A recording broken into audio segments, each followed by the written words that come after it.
Anderson Cooper 360, weeknights at 8 and 10 on CNN. It's an unexpected sight in a neighborhood dominated by violence and death.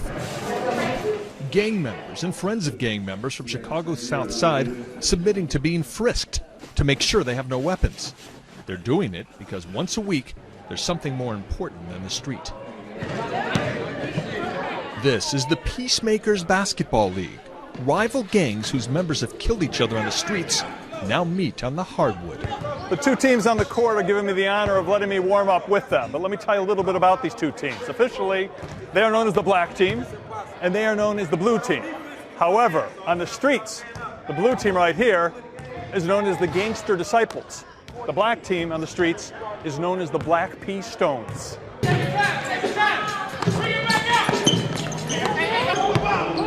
They have been bitter and violent rivals on the streets of Chicago for decades. But now, thanks to Father Michael Pfleger of the St. Sabina Church, these gangs, as well as two others, are brokering peace on the basketball court. All four of these gangs since September have not shot or killed anybody. And this was a groups of guys of four gangs who were doing it on a daily basis. In the maroon jerseys, this gang team is the Kill Awards. They're playing a team of guys from the neighborhood. And the other gang team in the green is the Black Disciples. All four gangs are feared in these neighborhoods.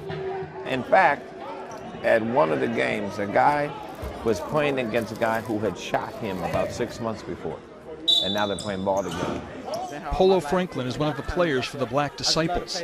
He says he's been shot twice in the last year, in the leg and the wrist. I got shot right here, and it came out right here, and I had to have metal rods stuck in right here and up here for my wrist to stay up.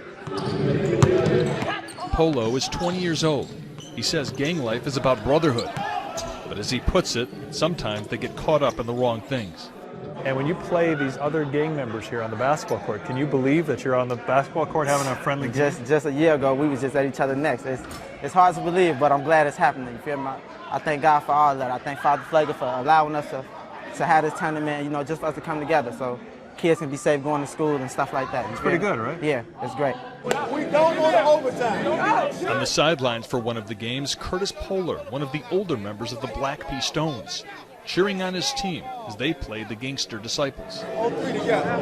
1, 2, 3. After being shot 6 times, once in the head on 5 different occasions, yeah, it's a blessing that I'm still here. He watches as his team takes a 3-point lead into the final seconds of the game. The Disciples have a chance at a final 3-pointer to tie the game. Good game, gentlemen. Good game. Good game. Good game. Good way. Nice way to finish out. The Stones win 48-45, and it's notable that there are post-game handshakes and hugs. As a matter of fact, we saw no out-of-the-ordinary anger at all during any of the games. These guys, they really don't know each other, but on the court they get a chance to say, if I could play against you, then if I see you on the street, then you're not that bad of a guy. I can give you a pass.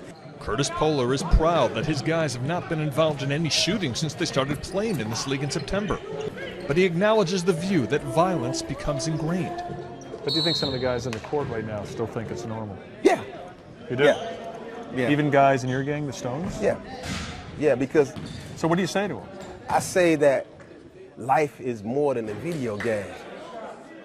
You don't die and come back to life. Do you think if there were more programs like this, that there could be a dramatic reversal in the amount of violence in this city? No question. There's no question to me that if we create positive opportunities of building relationships and offering options, the violence will come down. Closing seconds in the other game. It's a tie. The Kill Awards try to win the game at the buzzer. It's overtime. Some more time on the basketball court. A good thing when you spend so much time on these streets. Gary Tuckman's with us here now. Great piece. Thank you, Great Chris. piece. Thank you. Basketball's so important, but just the beginning, right? Just the beginning, and Father Pfleger recognizes that. So what he's done is he's organized GED courses so these young men can get their high school equivalencies, and more than 20 of them have done that. In addition, there are businesses in the neighborhood that have decided to hire some of these young men for jobs and for internships. So it's all seen as a package, all these things together, but I will tell you, the most fun thing for these young men is the basketball. Of course it is. But it also winds up creating a reciprocal advantage, right? Because they see their other opportunities. People in the community see they're not just bangers, offer them opportunities, and hopefully they all grow together from that. It is a wonderful thing. Only 4 gangs in it right now. The idea, though, is to expand it and have more gangs throughout the city of Chicago participate in this. Wow, it's really great. And also I heard in the piece, we should remind people, since September, these gangs in their neighborhood, no shooting. Absolutely no shootings over the last 5 months among those gangs in the neighborhood, and that's very significant.